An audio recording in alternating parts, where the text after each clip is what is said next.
Fala galera, aqui quem está falando é o professor Felipe Nascimento e hoje estarei falando sobre o processo de descolonização afroasiática. Estarei dividindo essa aula em várias aulas para não ficar muito extenso. Nesse primeiro momento, considere isso como aula 1, introdução. Estarei falando aí, iniciando sobre o processo de descolonização afroasiático. Então, vamos lá. Bons estudos. Primeiramente, é muito importante abordar o contexto internacional. Como assim, professor? Quando eu digo contexto internacional, estou me referindo ao externo, O que estava acontecendo fora da África e da Ásia que contribuiu para iniciar ou acelerar os processos de independência, o processo de descolonização afroasiático. Então, vamos lá.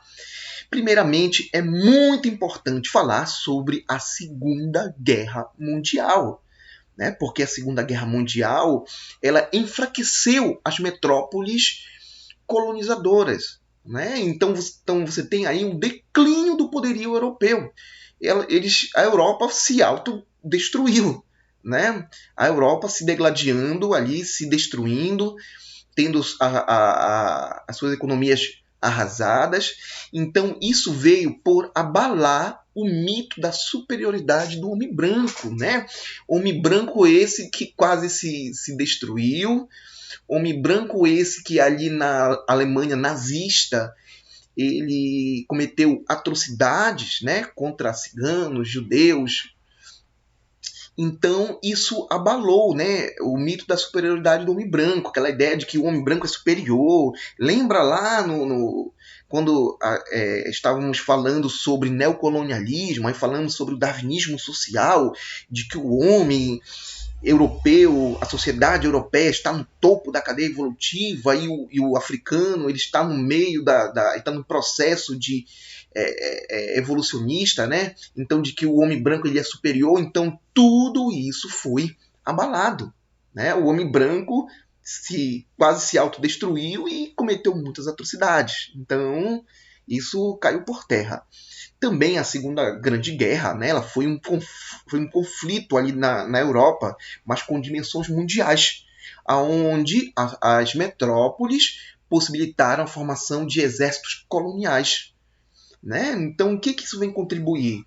As colônias sentiram o gostinho de união no momento em que eles veem um exército ali local deles, lutando. Então, a Segunda Guerra Mundial ela foi responsável por iniciar e acelerar os processos de independência. Então aí o anticolonialismo ele vai ganhar força, ele vai ganhar intensidade. Ah, professor, mas já existia um sentimento nacionalista, um sentimento separatista? Isso sempre existiu, Só que não tinha tanta intensidade, não tinha força, eram movimentos isolados, Foi preciso estourar a Segunda Grande Guerra Mundial, onde eu tenho as metrópoles se enfraquecendo, O mito da superioridade do homem branco foi abalado, Então tudo isso contribuiu para a formação de exércitos nacionais, coloniais, e o sentimento anticolonialista vai ganhar muito mais força, Isso será muito intenso. Isso vai culminar nos processos de independência. Muito bem. Tirando a Segunda Guerra Mundial, dando continuidade também, pós-Segunda Guerra Mundial, nós temos aí o contexto da Guerra Fria, Contexto esse onde eu tenho, você já estudou Guerra Fria, Eu tenho Estados Unidos capitalista e a União das Repúblicas Socialistas Soviéticas ali no lado do socialismo. Então há uma corrida ali para ver quem que consegue, há uma disputa por zonas de influência, Quem consegue impor, colocar o seu sistema econômico, o seu sistema ideológico. Então tanto os Estados Unidos quanto a União Soviética, eles vão adotar uma postura anticolonialista, né? Mas não é porque estão preocupados com a liberdade daquele povo, não. Como eu coloquei aqui no slide, né? Essa postura anticolonialista, ela é em função de seus interesses próprios, ou seja, aquele novo possível país que vai surgir ali, ele poderá ser capitalista, ele poderá ser socialista. Então, o contexto da Guerra Fria também vai contribuir. As duas maiores potências pós Segunda Guerra Mundial, né, elas vão pressionar também para que aconteça com uma maior rapidez, né, esse processo de independência, o processo de descolonização.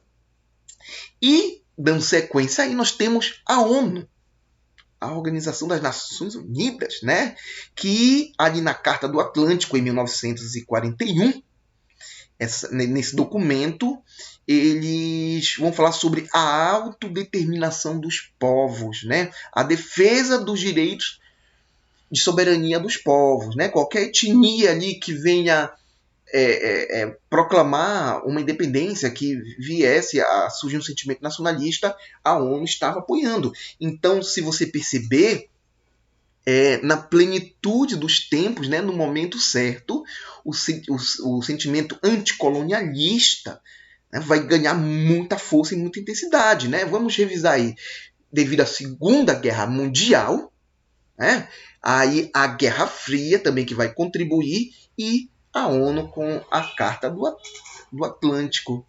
Né? Só relembrando aí que no contexto pós-Segunda Guerra Mundial, as metrópoles enfraquecidas, elas vão gastar muitos recursos para manter essas colônias. Né? Algumas colônias vão estar ali com guerrilhas, e você sabe que manter tropas fora do seu território, isso é muito dispendioso. Né? Então, tudo isso vai contribuir ali para que o processo de descolonização afroasiática ele realmente aconteça. Né? Então, você poderá observar vários movimentos nacionalistas surgindo ali por toda a África, né, a Ásia. Né? Então, esses movimentos nacionalistas eles vão resultar na desagregação dos impérios coloniais, formado ali no século XIX, né, no contexto da Segunda Revolução Industrial, em que eles vão em busca de mercados consumidores, de mão de obra barata, de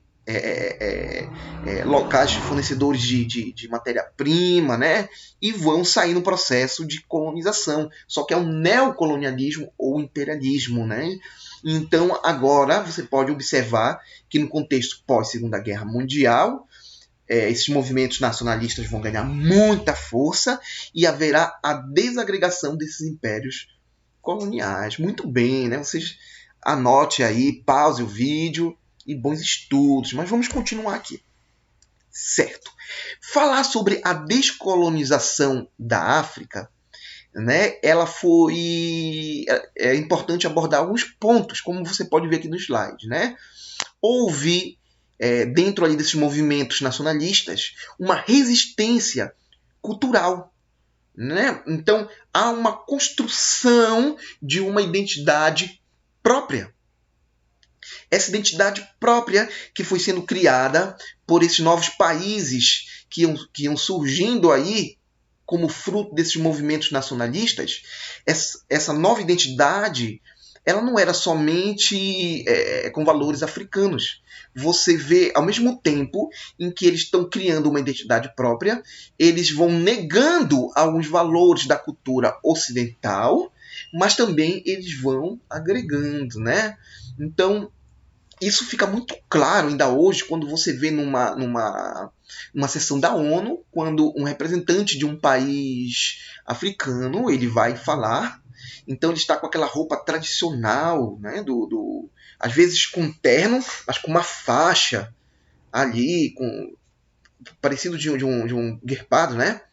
E aquele turbante, todo aquele aparato, não é que ele use aquilo durante o seu cotidiano lá na África, né? Mas aquilo é símbolo de uma identidade cultural deles. Então, haverá uma resistência cultural. Ao mesmo tempo que eles vão criando uma identidade própria, eles vão negando os valores ocidentais, mas também eles vão agregando, né? Então surge uma nova cultura, fruto da cultura africana com da cultura ocidental. Muito bem. E também a descolonização afroasiática ela foi bastante diversificada. Diversificada como, professor? Né? Ela foi marcada, esse processo separatista, né? Esse processo de independência, de descolonização, ele foi marcado por lutas, né? Por guerras. E o negócio foi realmente feio em algumas situações, em alguns locais. Né? Nós temos aí um exemplo da Argélia, né, que o negócio foi muito difícil. Eu estaria abordando aí na próxima aula exclusivo aí sobre a questão da Argélia, a questão da Angola, né? Mas o que eu quero que você entenda agora é que houve luta armada, né? Bala para tudo que foi canto, bomba explodindo, mas também não aconteceu somente pela questão da força, né? Por meios coercitivos, mas também por meios diplomáticos, né, gente?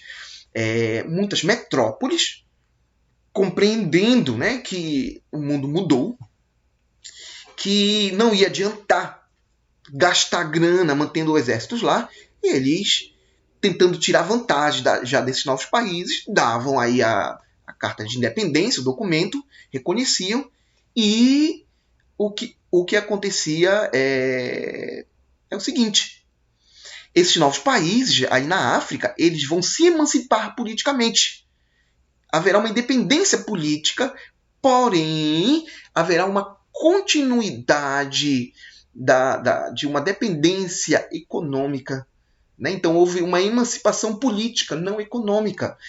Foi o que aconteceu aí por via diplomática. Né? Metrópoles tentando tirar vantagem desses novos países, falaram: toma, tá aí, vai, leve a sua independência. Porém, economicamente se deram bem, né? Então, se você observar aqui no slide, nessa observação 1, eu coloquei assim: a dominação colonial submeteu o continente africano a divisões territoriais para atender aos seus interesses, sem levar em consideração as diferenças étnicas que resultou em guerras civis. Deixa eu traduzir isso aqui para você. Eu sei que você é inteligente, você já entendeu isso, mas deixa eu explicar melhor.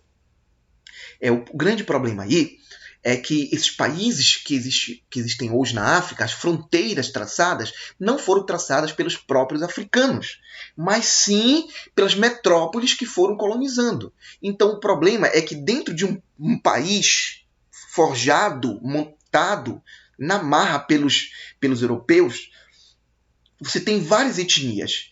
Então quando esses países saem da África, aí que vem o problema. Essas várias etnias vão querer mandar. Então isso vai resultar em conflitos armados, né? Que são as guerras civis que vão devastar o continente africano, né? No contexto aí da descolonização afroasiática. Desculpe aqui, né?